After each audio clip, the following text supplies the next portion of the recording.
chapitre 5, du verset 6 au verset 14.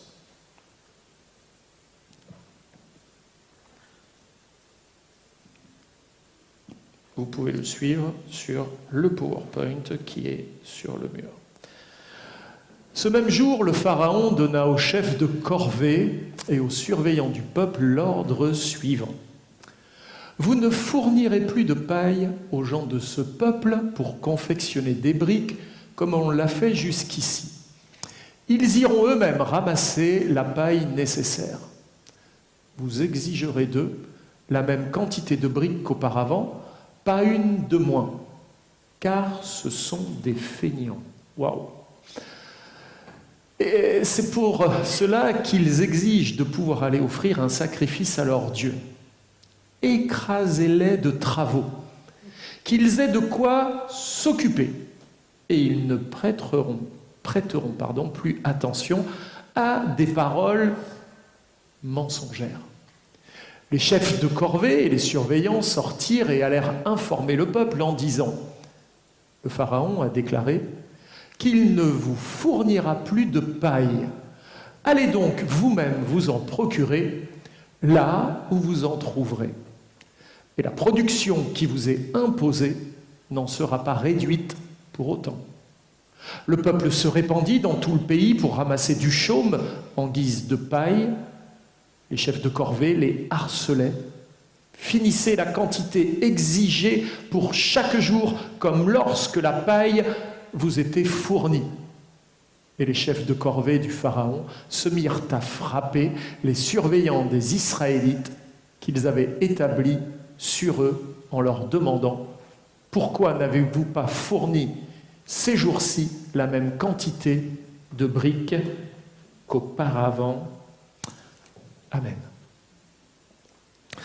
Ce passage qu'on vient de lire ensemble se situe en quelque sorte en amont de l'Exode. C'est dans le livre de l'Exode, mais c'est avant que se produise véritablement l'Exode, c'est-à-dire la sortie d'Égypte, la sortie de l'esclavage. Il est donc question des événements préparatoires à l'Exode du peuple d'Israël, qui vivait encore à cette époque donc sous le joug de l'esclavage de l'Égypte. Dans les premiers versets du chapitre 5 du livre de l'Exode, nous voyons Moïse et Aaron se présenter devant le pharaon d'Égypte pour lui demander de la part de l'Éternel de laisser aller les Hébreux pour qu'ils célèbrent une fête en l'honneur de l'Éternel dans le désert. Le problème, c'est qu'à cette demande qui venait d'être formulée par Moïse et Aaron, le Pharaon va répondre texto « Qui est l'Éternel ? Pour que je lui obéisse, en laissant partir d'ici les Israélites, mes esclaves, qui travaillent pour moi. Je ne le connais pas, cet Éternel. Aussi, je ne les laisserai pas partir. » Et on assiste ici à une sorte de clash ou de fin de non-recevoir des autorités civiles vis-à-vis des représentants religieux. En relisant la question de Pharaon, qui est l'Éternel pour que je lui obéisse en laissant partir d'ici les Israélites? Je ne le connais pas. Il n'y a assurément pas à puiser dans la déclaration de Pharaon un désir spirituel quelconque. Non, il y a plutôt ici une manière très politique de balayer la question, en banalisant la raison qui est évoquée par les deux représentants religieux. La question que je vous pose ce matin est vous, est-ce que vous croyez en la souveraineté de Dieu? Est-ce que vous croyez que Dieu est souverain? C'est important de répondre à cette question, et de répondre par l'affirmative en plus. Qu'est-ce que ce terme de souveraineté de Dieu évoque pour vous? Ou si j'étais un peu plus clair, jusqu'où vous pensez que la souveraineté de Dieu peut aller dans votre vie? En quoi Dieu est-il réellement souverain? En quoi le fait de croire en la souveraineté de Dieu devrait changer vos analyses des événements que vous vivez?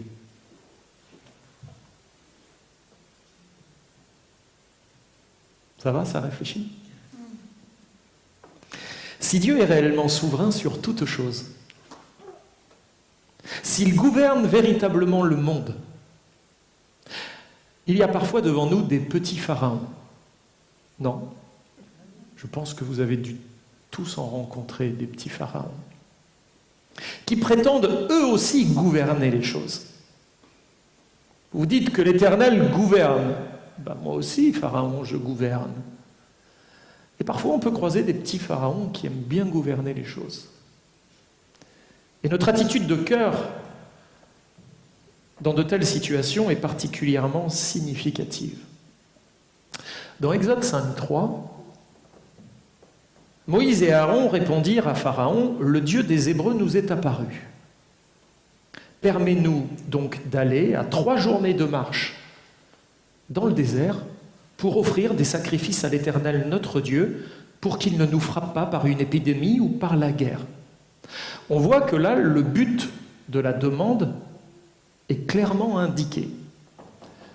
Moïse et Aaron se retrouvent devant Pharaon pour demander une chose simple. Nous voulons, avec le peuple, aller dans le désert. On ne veut pas aller à la fête foraine, on ne veut pas aller dans un parc d'attractions, on ne veut pas aller à la plage.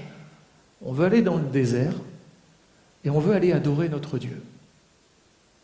Est-ce que vous croyez que la demande est bonne? Mais bien sûr qu'elle est bonne. En tant que chrétien, on se dit, mais tous les chrétiens doivent être dans ce désir d'aller adorer Dieu. Seigneur, je suis dans la joie quand on me dit « Allons à la maison de l'Éternel ». Je m'en vais adorer Dieu avec mes frères et mes sœurs, et nous savons que le Seigneur souhaite que nous venions l'adorer.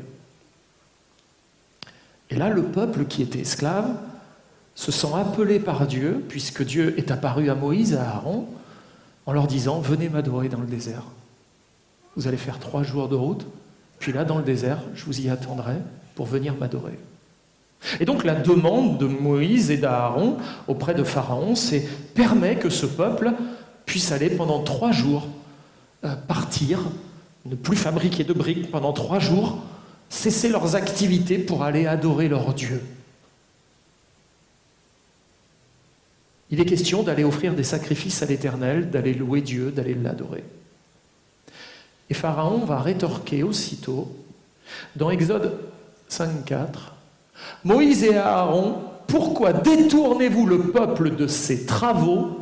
Retournez à vos corvées. » Bon, les congés payés, je pense, n'existaient pas à cette époque. Donc, on bossait 365 jours par an quand on était esclave, il n'y avait pas de jour de repos. Et là, Moïse, poussé par Dieu, va demander 3 jours. Savez-vous que dans ces chapitres, les différents termes utilisés pour évoquer la notion de travail et l'expression « rendre un culte » sont identiques dans le texte original. Est-ce que vous auriez mis l'expression « travail » et « rendre un culte », vous auriez assimilé ces 2 mots? Non. Pourtant, vous irez dans l'hébreu, si vous connaissez un peu l'hébreu, et vous verrez que c'est les mêmes termes, en tout cas les mêmes racines hébraïques. Ainsi, les termes traduits par travaux dans Exode 5.9, par corvée dans Exode 5.6, par s'occuper dans Exode 5.9, ou serviteur en Exode 5.15 et 16 désignent le même terme ou possèdent la même racine que l'expression « rendre un culte » que l'on a dans Hébreux 4.23. Est-ce que quand vous allez rendre un culte, vous avez l'impression de travailler, d'effectuer votre corvée, de vous occuper? Là, vous allez réfléchir d'être des serviteurs et des servantes. Ah tiens, ça résonne chez nous. Oui, on est des serviteurs, des servantes de Dieu. Les serviteurs et les servantes se définissent par quelle activité? Dites-moi. Par le travail. Est-ce que rendre un culte à Dieu pourrait être assimilé dans nos cœurs comme effectuer un travail pour Dieu? Ça vaut la peine d'y réfléchir. parce que les termes sont les mêmes. Dieu déclare au Pharaon, par la bouche de Moïse, « Laisse aller mon fils afin qu'il me serve, qu'il me rende un culte, qu'il vienne travailler quelque part pour moi. » Seulement le fond du problème est le suivant. Dieu et le Pharaon pensent tous deux qu'Israël devrait travailler, servir, adorer et rendre un culte, puisque Dieu emploie les mêmes mots que ceux que Pharaon emploie. D'ailleurs, une question. Avant d'être chrétiens, nous étions tous esclaves, oui ou non? Oui, de qui? De l'adversaire. En devenant chrétiens, est-ce que nous sommes encore esclaves? Oui, de qui? De Dieu. C'est pas tellement différent, c'est le maître qui change. Et nous savons que le maître que nous servons aujourd'hui est de loin le meilleur des maîtres qui soit. Et c'est pas étonnant qu'on trouve les mêmes notions de service, de travail, de quelque chose que nous devons faire. Est-ce que vous voyez où je vais en venir? Non, pas encore. La question est la suivante. Qui vont-ils servir? Puisque j'ai dit que le problème, c'est que Dieu et Pharaon pensent tous deux qu'Israël devrait travailler, servir, adorer et rendre un culte.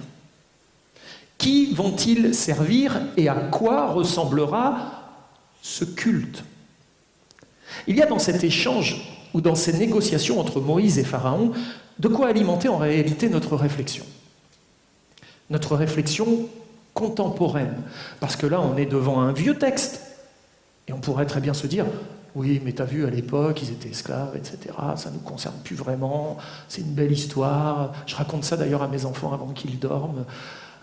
Puis après l'Exode, c'est tellement beau, etc. Canaan. Waouh, c'est vrai que c'est glorieux.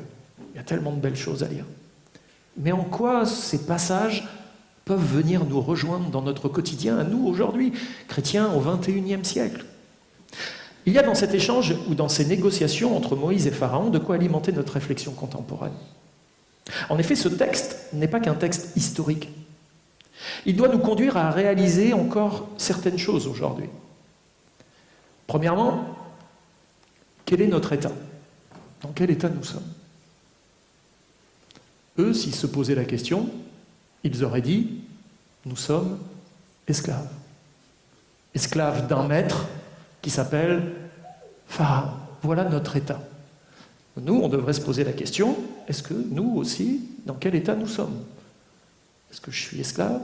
Est-ce que je suis libre? Est-ce que je peux faire ma volonté, ce que je veux? Ou est-ce que je suis restreint dans ma capacité volitive? Où est-ce que j'en suis? Notre état. Deuxièmement, ce que Dieu attend de nous et ce dont nous avons foncièrement besoin. Qu'est-ce que Dieu attend de nous? Là, il attendait quoi? Quelqu'un peut me répondre? L'adoration. Est-ce que Dieu attend encore ça de nous? Ah oui, il l'attend toujours. Ok. Est-ce que nous avons besoin d'adorer? Ah oui, Dieu nous a créés pour adorer. Jean Calvin disait, le cœur de l'homme est une fabrique à idoles. C'est-à-dire que s'il n'adore pas le vrai Dieu, il va se fabriquer des idoles qu'il va adorer. Alors on peut adorer plein de choses. On peut adorer sa femme, ses enfants, son mari, sa voiture, l'Olympique de Marseille, l'argent, les biens. On peut adorer plein de choses. Plein. Si Dieu n'est pas dans notre cœur, on va trouver d'autres choses à adorer. Pourquoi? Parce que c'est un besoin foncier que Dieu a mis en nous. L'être humain a besoin d'adorer, voire même de se retrouver en compagnie de gens qui adorent la même chose. Et là, ça matche bien. Quand je me retrouve avec des gens qui ont les mêmes désirs que les miens, le même désir d'adorer les mêmes choses que moi, je vais les appeler mes amis. Ça devient mes amis, mais en fait, ce sont des adorateurs qui adorent la même chose que moi.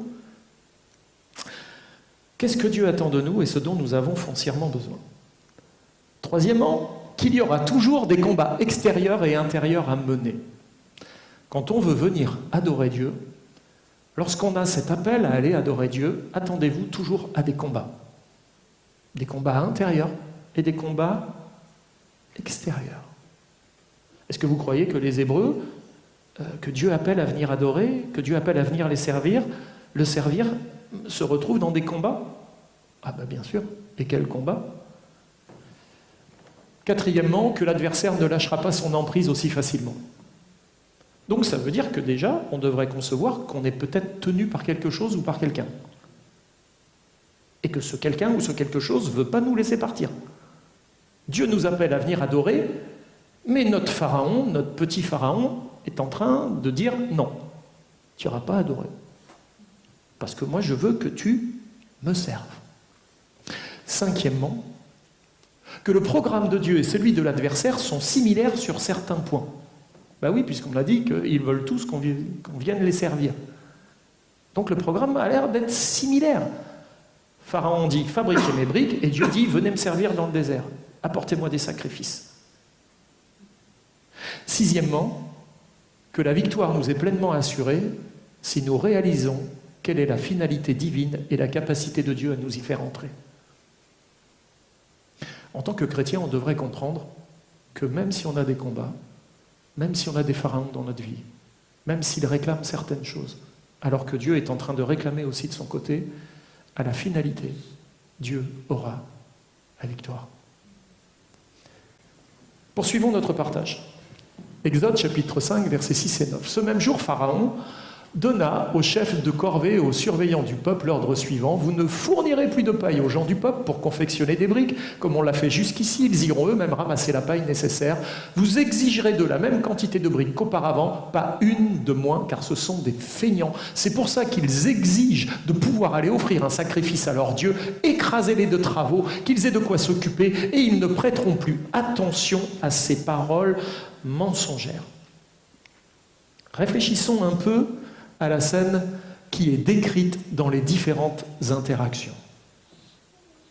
Dieu demande à son peuple d'aller le servir dans le désert, d'aller le louer et l'adorer en lui offrant des sacrifices. Pharaon refuse catégoriquement l'idée que le peuple parte 3 jours pour aller adorer le Dieu des Hébreux en déclarant illégitime cette demande, en la qualifiant même de paroles mensongères adressées à un peuple de feignants. Il n'est pas trop sympa, Pharaon, quand même. Je ne sais pas si vous êtes employé, bon, certains sont retraités, mais ils ont au moins connu ça. Si vous étiez allé voir votre patron en lui disant « Voilà, patron, je viens vous voir, je voudrais me prendre 3 jours, parce que je sens que j'ai besoin d'aller me consacrer, Dieu m'appelle à venir le prier et l'adorer. » Surtout si le patron est en plein rush et qu'il y a des commandes à fournir. A priori, Pharaon était en plein rush. Ah ben non. Non, mais moi, je ne te laisserai pas partir. Il n'y a pas de raison de te donner 3 jours comme ça. Pharaon donc refuse catégoriquement la demande. Il va même aller loin. Il va dire, pour moi, vous êtes un peuple de feignants qui croyez dans des paroles mensongères. Ok, a priori, il n'est pas très chrétien, Pharaon. Et la sanction va tomber. C'est pas seulement qu'il dit non, je veux pas, mais il va mettre une sanction. Écrasez-les de travaux, qu'ils aient de quoi s'occuper, ils ne prêteront plus attention à des paroles mensongères. Là où nous en sommes, nous devrions nous questionner et nous poser plusieurs questions. La première, en effet, pour qui travaillons-nous réellement? Moi, en tant que pasteur, je n'ai pas trop de difficulté à répondre à cette question. Mais je pourrais très bien travailler pour un conseil d'administration. Travailler pour vous. Mais vous, pour qui travaillez-vous? Parce que c'est la question de ce matin. Pour qui vous travaillez? C'est important de le savoir car nous adorons toujours la personne pour qui nous travaillons. Ah non, moi j'adore pas mon chef, hein. Non mais là, pasteur, tu vas trop loin. On adore toujours la personne pour qui nous travaillons. Je ne veux pas dire par là que sur votre lieu de travail, vous adorez votre chef, même si ça peut être le cas. La question est de savoir à qui nous essayons de plaire par notre travail. Il y a un texte dans la Bible qui dit « Faites tout pour la gloire de Dieu ». Si vous servez vos maîtres, Faites-le comme si vous serviez le Seigneur lui-même. Ah tiens, c'est intéressant la notion de travail en rapport avec Dieu. Pour qui je travaille réellement? Quand je me lève le matin, quand je pars travailler, qui je vais servir? Réfléchissez à cela. Pensez à cela. Deuxièmement, de qui nous cherchons à obtenir l'approbation? Ou qui cherchons-nous à tout prix à ne pas décevoir? Parce qu'on peut se poser la question. Moi, je veux que mon patron ait une bonne impression sur moi. Parce que c'est aussi la garantie que peut-être à la fin de l'année, j'aurai ma prime, quoi. Ou peut-être une possibilité de monter dans la boîte, quoi. Mais de qui je cherche l'approbation, moi, qui suis chrétienne? Qui je cherche à tout prix à ne pas décevoir dans ma vie? Mon chef? Mon conjoint? Mes amis? Mes parents? Moi-même? Dieu?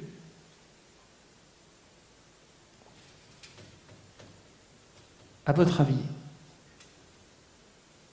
lequel retient plus votre attention dans cette liste? Votre chef? Votre conjoint? Vos amis? Vos parents? Vous-même? Dieu? De qui cherchez-vous à obtenir l'approbation? Qui cherchez-vous à tout prix à ne pas décevoir? Pour qui c'est important dans votre vie de ne pas le décevoir? Troisièmement, lorsque nous échouons quelque part, quel regard avons-nous le plus peur de croiser? C'est compliqué quand on a vécu un échec, quand on s'est ratatiné. Il y a certains regards, c'est compliqué. J'aime regarder de temps en temps certaines émissions de télé, notamment, vous savez, un petit peu les The Voice, les choses comme ça. Et puis, vous avez des gens qui disent « Je viens pour chanter, etc. Et ma mère, qui est morte aujourd'hui, je sais qu'elle me regarde et je fais ça pour elle. » Et puis, s'ils ne sont pas sélectionnés, il y a comme un gros vide qui se fait. Ah ben, ma mère qui est dans le ciel, elle doit être déçue parce que je ne suis pas à la hauteur, je l'ai déçue, etc.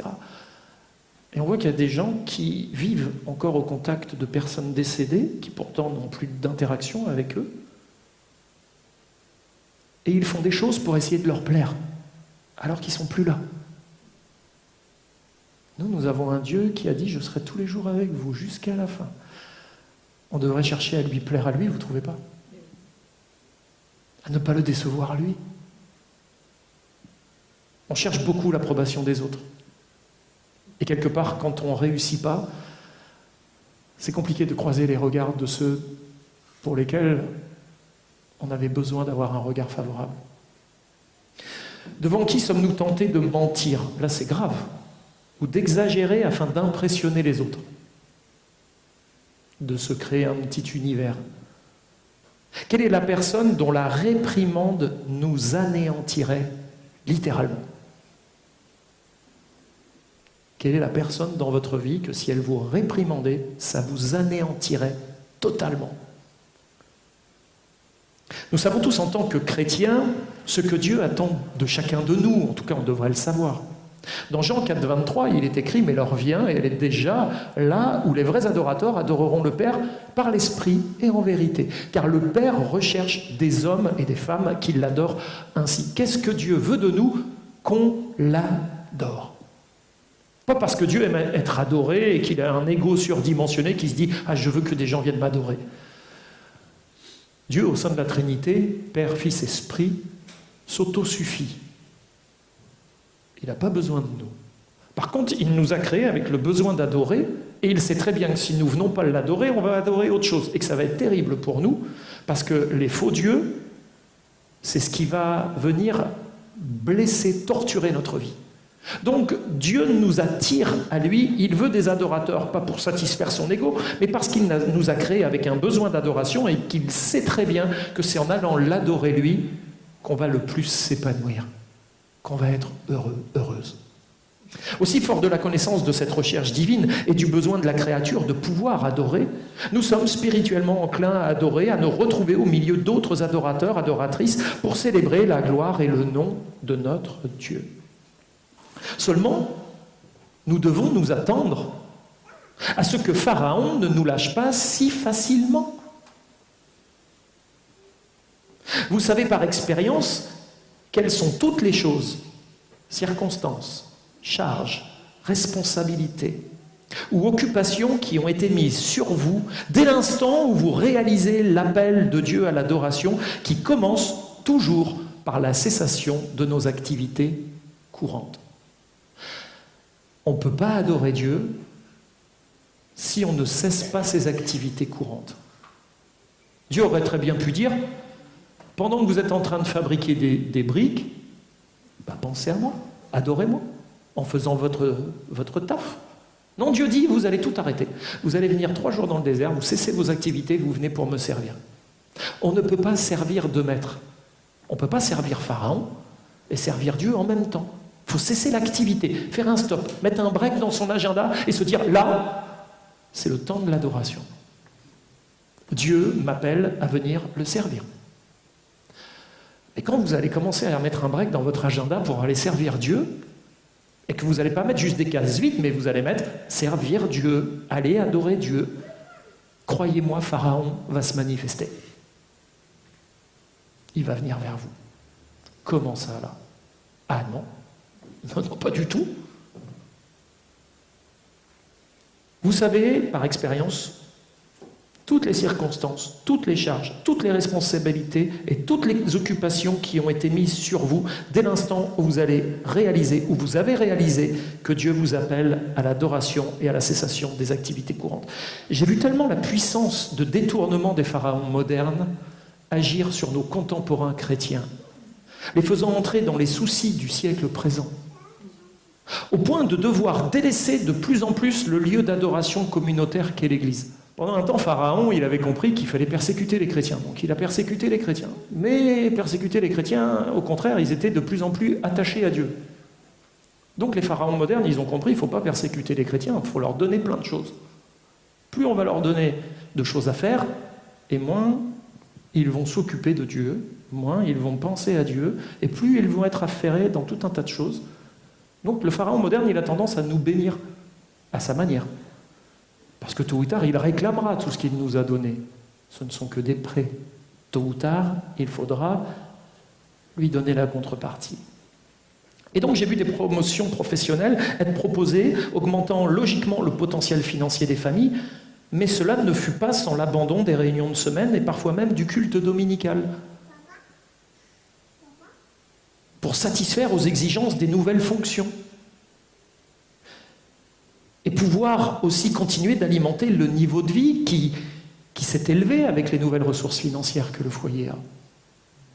Et on entre dans une espèce de cercle vicieux, au lieu d'entrer dans un cercle vertueux. Répondez à ces questions dans votre cœur. Vous arrive-t-il de penser que l'on vous en demande toujours plus? Que vous avez l'impression que les responsabilités, elles ne sont pas en train d'être défaites, et vous avez l'impression qu'à une responsabilité, on vient une autre, puis encore une autre, puis encore une autre, puis encore une autre, puis les enfants grandissent, puis eux aussi ont des demandes, puis là les parents aujourd'hui, ils ont tendance à devenir l'esclave de leurs enfants, parce que voilà, donc ça devient de plus en plus compliqué. Il y a les activités périscolaires, et puis il faut les emmener à la danse, les emmener au judo, les emmener à la guitare, les emmener au piano, et puis on court, on est affairé dans tous les sens. On ne se pose plus. On ne s'arrête plus. Vous a-t-on augmenté vos responsabilités en même temps vos contraintes? Parce que qui dit augmentation de responsabilité dit aussi augmentation de contraintes. Ça va avec. Il n'y a pas de responsabilité sans contrainte. Vous propose-t-on d'exister au travers de ce que vous faites et pas forcément de ce que vous êtes? Tu es ce que tu fais. Ah ben non. Même sans rien faire, tu continues à être. Et Dieu, l'important pour lui, c'est pas tant ce que tu fais, c'est ce que tu es. Devez-vous faire des choix lapidaires dans ce que vous qualifiez aujourd'hui d'activité annexe, ou de non prioritaires, parce que oui, depuis la Covid, il y a des choses non prioritaires, vous avez vu? Il y a des choses prioritaires et non prioritaires. En tout cas, notre gouvernement nous a dit qu'il y a des choses prioritaires et non prioritaires. Venir à l'église pour le gouvernement, c'était non prioritaire. Ah oui. On ne nous permettait pas de sortir pour aller à l'église. C'était non prioritaire. Manger, c'est prioritaire, mais venir à l'église, c'est non prioritaire. Devez-vous faire des choix lapidaires dans ce que vous qualifiez aujourd'hui d'activité annexe ou de non prioritaire, car non rémunératrice ou pas assez de détente pour vous permettre de parvenir à relâcher la pression du quotidien? Moi, j'ai toujours vu, en tant que pasteur, quand des gens avaient des choix à faire, ben c'est souvent dans le temps d'église qu'ils allaient taper. C'était pas toujours dans l'activité de détente pour arriver à lâcher, c'était souvent dans les temps d'église, dans les temps... Je vais plus pouvoir venir le mardi parce que... Et puis il y avait toutes les raisons qui arrivaient derrière. Mais en théorie, est-ce que le temps d'église n'est pas le temps prioritaire dans notre vie? Est-ce que Dieu n'est pas celui qui réclame de nous que nous venions le servir? Est-ce qu'il n'y a pas un enjeu important pour nous, là? Alors je suis d'accord avec vous sur ce point. L'Église doit être ou redevenir l'endroit où l'on fait chuter la pression. Mais moi, parfois, je suis venu à l'Église où, au lieu que la pression, elle chute, elle montait. Et là, c'est pas bon. Vous devez venir à l'Église pas pour venir être chargé. J'espère ce matin que ce que je vous partage, ça ne vous charge pas. Parce que je suis là, au contraire, pour vous aider à vous décharger. Déchargez-vous sur lui de tous vos soucis. Déposez le plus possible. Venez à Dieu. Venez à moi, vous tous qui êtes fatigués et chargés, et je vous donnerai du repos. C'est pas en allant faire ton sport, en allant à la pêche, en allant faire je sais pas quoi, que tu vas trouver ton vrai repos, le repos dont ton âme a besoin. C'est pas dans cette activité-là. Si pour satisfaire à cette activité-là, parce que tu penses que tu en as vraiment besoin, tu vas ronger le temps de Dieu dans ton agenda, tu fais le mauvais calcul. Repositionne du temps d'adoration dans ta vie.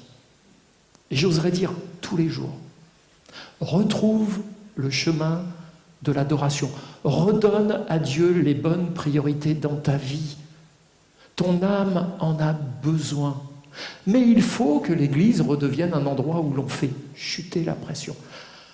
Arrêtons de nous mettre la pression, les uns les autres. Moi, je ne suis pas là pour vous mettre la pression. Je suis là pour la faire tomber.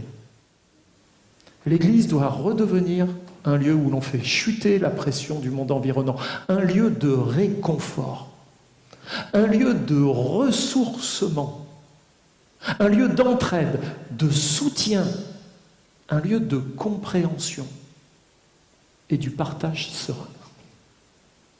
Il faut que l'Église redevienne ça. Si elle ne l'est pas, si elle ne l'est plus, elle doit redevenir ça. Moi, je suis triste quand, en tant que pasteur, on me dit « J'ai besoin d'aller à mon club parce que j'ai besoin, ça me... Sinon, je craque, hein, pasteur. Mais viens donc à l'église. On va t'aider à lâcher ce qui doit être lâché.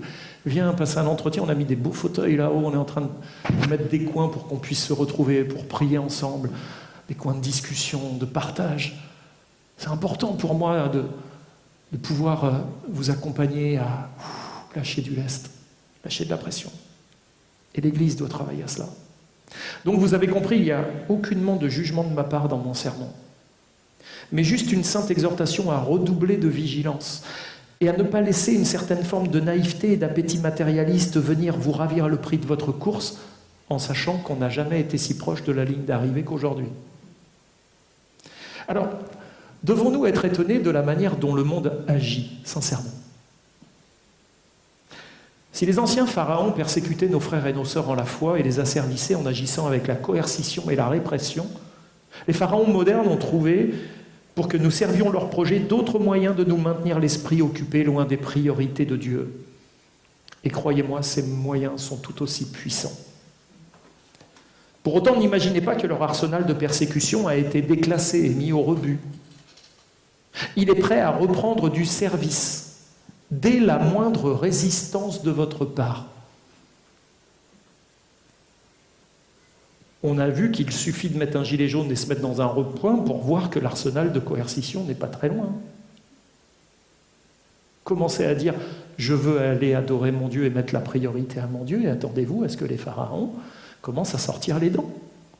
L'arsenal de coercition n'est jamais très très loin. Donc n'imaginez pas que l'arsenal de persécution a été déclassé et mis au rebut. Il est prêt à reprendre du service dès la moindre résistance, dès qu'elle se manifestera contre la réalisation de leurs projets. Parce qu'eux aussi ont des projets. Qu'est-ce que Dieu disait à Moïse avant de l'envoyer vers Pharaon? Je sais, dans Exode 3,19, regardez bien, je sais que le roi d'Égypte ne vous laissera point aller, si ce n'est par une main puissante.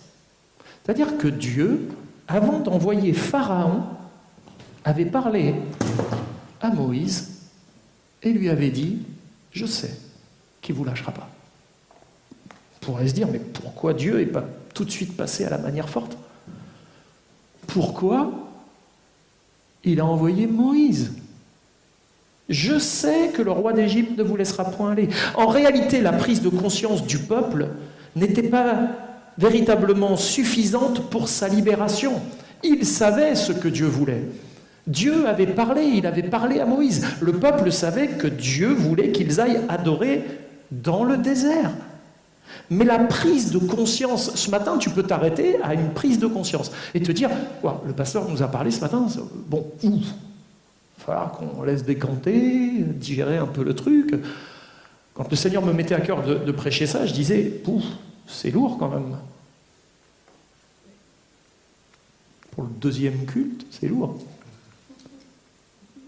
Mais bon, j'apporte ce que le Seigneur me donne à vous apporter. Et on sait ce que Dieu veut. Je vous invente rien en vous disant Dieu vous attend dans le lieu d'adoration. Dieu t'attend, mon frère, dans le lieu d'adoration. Dieu t'attend, ma sœur, dans le lieu d'adoration. Il t'y voit pas assez souvent. Et même des fois, quand tu arrives à avoir un peu de temps, il te sent ailleurs tellement préoccupé. T'es pas avec lui. T'es préoccupé. Tu te sens chargé, harassé, harcelé. La prise de conscience n'est pas suffisante pour vivre la libération. Pasteur, qu'est-ce qu'il faut qu'on fasse alors? Tu veux que je te dise? Tu peux rien faire. Tu vas peut-être essayer de trouver une nouvelle méthode pour essayer de l'opposer à l'ancienne. Tu te dis, je vais me mettre des rappels dans mon agenda électronique, des bips, des notifications, ça va sonner pour que je puisse aller rejoindre Dieu. Ouais, mais tu vas te mettre ton rappel, tu vas te mettre tout un tas de choses en place. Et puis ce temps-là, que tu vas avoir mis de côté, et je le sais, je l'ai fait, tu vas t'asseoir et là tes pensées vont faire tu vas penser les enfants, et puis ce soir, et puis le crédit, et puis comment on va faire, et puis les problèmes, et puis il y a la douche qui fuit, et puis il y a... Et puis tu ne seras pas dans le lieu d'adoration. Tu seras perturbé par toutes les choses qui t'environnent. Qu'est-ce qu'on doit faire, pasteur? Il fallait bien plus que la réalisation de l'existence d'un joug. C'est bien déjà de se dire, il y a un joug qui est sur moi, là, je le sens. Et...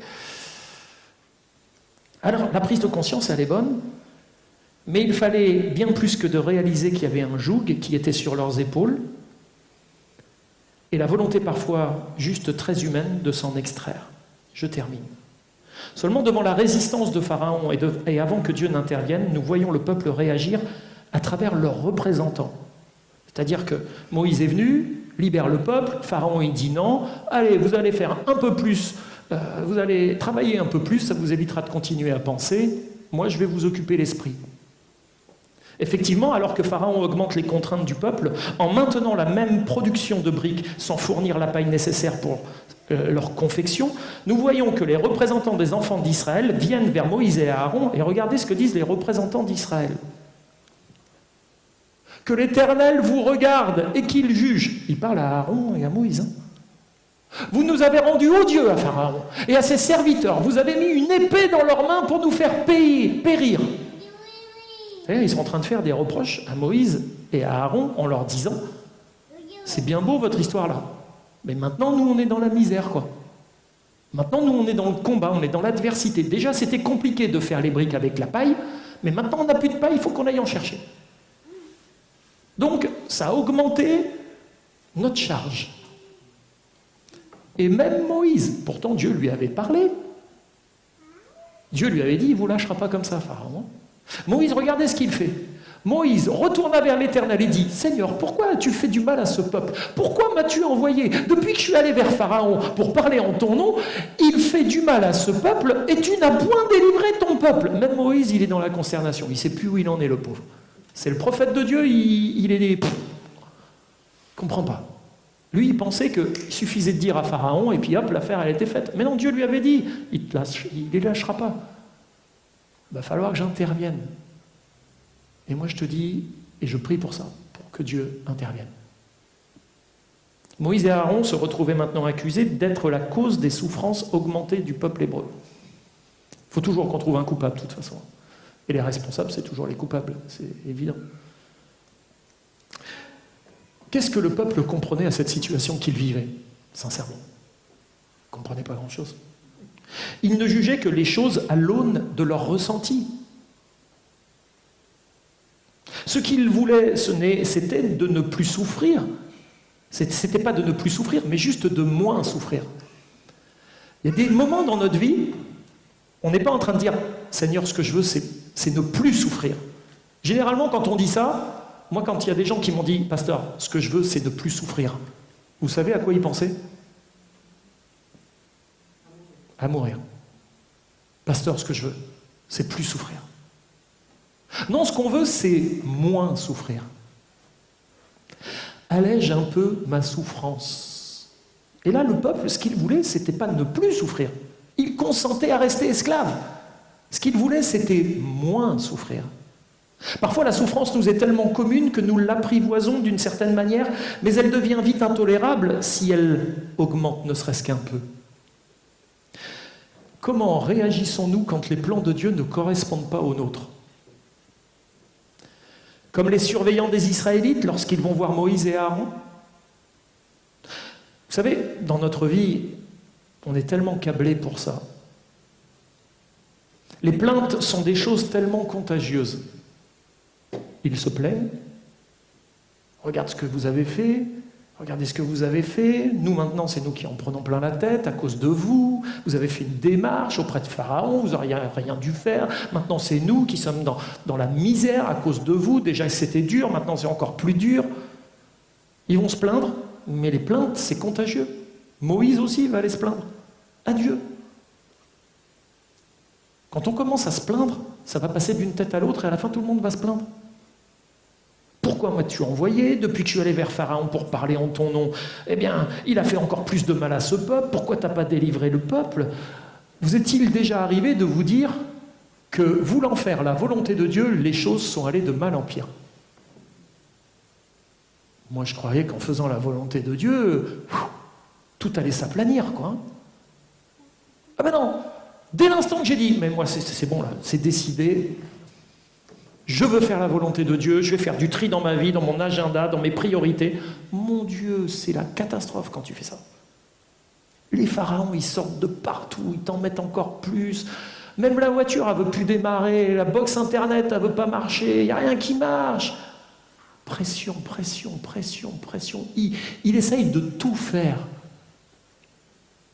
pour pas que ça fonctionne. Pour nous charger encore plus. L'attitude du peuple hébreu est tellement peu originale. Le peuple se répandit dans tout le pays d'Égypte pour ramasser du chaume au lieu de la paille. C'est-à-dire qu'au lieu de se dire « Non mais là, il y a un combat qui est en train de se mener, on va tous aller prier les frères, on sait que Pharaon, il ne va pas lâcher comme ça, on va continuer notre intercession et puis on y va. » Non, allons vite chercher du chaume dans les champs pour fabriquer les briques. Je suis sidéré, moi, quand je vois ça. Il est facile de faire des raccourcis et penser que Dieu est synonyme de malheur et de mauvais traitement dans nos vies. Nous voyons ici que Pharaon ne voyait pas pourquoi il aurait dû obéir à l'Éternel, qu'Israël ne comptait pas non plus qu'il pouvait assurément faire confiance à Dieu. Tandis que les promesses de Dieu semblaient tarder, le cœur des Israélites se dévoilait en réalité dans cette situation présente. À l'écoute des promesses de bénédiction, ils étaient heureux, ils étaient contents. Ah, Dieu va nous bénir, Dieu prépare des choses glorieuses pour nous. Mais lorsqu'ils se virent dans une très mauvaise situation, ils commencèrent à se plaindre du même Dieu qui leur avait fait pourtant de belles promesses.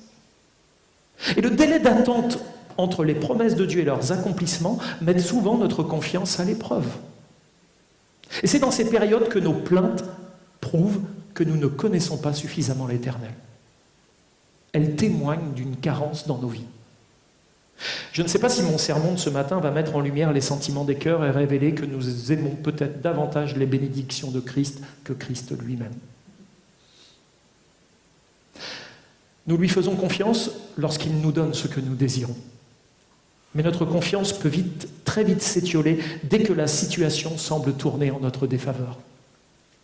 Et lorsque cela se passe ainsi, nous devons plutôt rapidement lever nos yeux vers la croix et contempler le Dieu qui est le seul capable de changer le mal en bien. Dans Exode 6.1, il est écrit « Tu verras maintenant ce que je ferai à Pharaon. Une main puissante le forcera à les laisser aller, une main puissante le forcera à les chasser de son pays. » Il ne va pas seulement donner l'autorisation de 3 jours, il va dire « partez ». Il va leur donner du bétail, de l'or, de l'argent, il va tout leur donner pour qu'ils partent. Au début, ils voulaient les garder. Eux voulaient aller adorer Dieu, ça a déclenché la fureur de Pharaon qui a chargé. Il pouvait essayer de trouver une solution pour s'en défaire, c'était impossible, il fallait que Dieu intervienne. Et moi je sais que si Dieu n'intervient pas dans nos vies, c'est foutu pour nous. On restera sous la coupe des pharaons, on restera chargé dans nos vies à ne pas pouvoir aller rejoindre l'Éternel là où il nous attend. Vous connaissez la suite de l'histoire et le jugement de Dieu à travers les 10 plaies sur l'Égypte, qui vont s'abattre sur tout le pays. Vous savez sans doute comment les Hébreux furent épargnés de l'ange exterminateur, vous savez? Qu'est-ce qu'ils ont fait? Le sang de quoi ils ont mis? Ah tiens, ils ont mis le sang de l'agneau sur les linteaux de leur maison et ça les a protégés de l'ange exterminateur. Vous voyez à peu près le parallèle là? Vous en êtes où avec le sang de l'agneau dans vos vies? On devrait se badigeonner du sang de l'agneau tous les jours. Grâce au sang de l'agneau immolé, ils étaient protégés de l'ange exterminateur. Ça servait de moyen de reconnaissance dans le but de les épargner du jugement de Dieu. Parce que jugement de Dieu, il allait y avoir. Dieu le savait que son jugement allait s'abattre, avant même d'avoir envoyé Moïse et Aaron la première fois. Croyez-vous que Dieu a abandonné l'idée de rassembler son peuple pour qu'il le serve? Non. Croyez-vous que Dieu a des moyens de nous libérer des esclavages modernes dans lesquels nous sommes enferrés? Oui. Notre confiance en Dieu est-elle toujours aussi vive et le sang de l'agneau est-il sur nos vies aujourd'hui? Aussi, je vous invite ce matin à renouveler votre engagement vis-à-vis de Dieu, à ne pas vous laisser captiver par les annonces des pharaons, même si vous sentez l'oppression sur vos vies au quotidien. Dieu n'est pas menteur. Et si ça peut vous rassurer, vous n'êtes pas des feignants. Même si Pharaon a tendance à le dire, parce qu'il voudrait tellement que vous en fassiez encore plus pour augmenter ses bénéfices. Que le sentiment de votre cœur, de notre cœur, soit transformé, afin que nous soyons en mesure d'aimer le Seigneur en toutes circonstances, en ayant sans arrêt notre cœur rempli de reconnaissance. Dieu prépare notre sortie d'Égypte. Nous sommes certainement encore sous certains esclavages, et nous le ressentons parfois. Mais il désire nous faire sortir de l'Égypte pour nous faire entrer dans son Canaan, pour venir le servir, lui et lui seul. Aussi, je terminerai avec ce passage. C'est pourquoi dis aux enfants d'Israël, « Je suis l'Éternel, je vous affranchirai, je vous libérerai des travaux dont vous chargent les Égyptiens. Je vous délivrerai de leur servitude et je vous sauverai à bras étendus et par de grands jugements. Je vous prendrai pour mon peuple. Je serai votre Dieu et vous saurez que c'est moi l'Éternel, votre Dieu, qui vous a affranchi des travaux dont vous chargent les Égyptiens. Je vous ferai entrer dans le pays que j'ai juré de donner à Abraham, à Isaac et à Jacob. Je vous le donnerai en possession, moi, l'Éternel. Amen.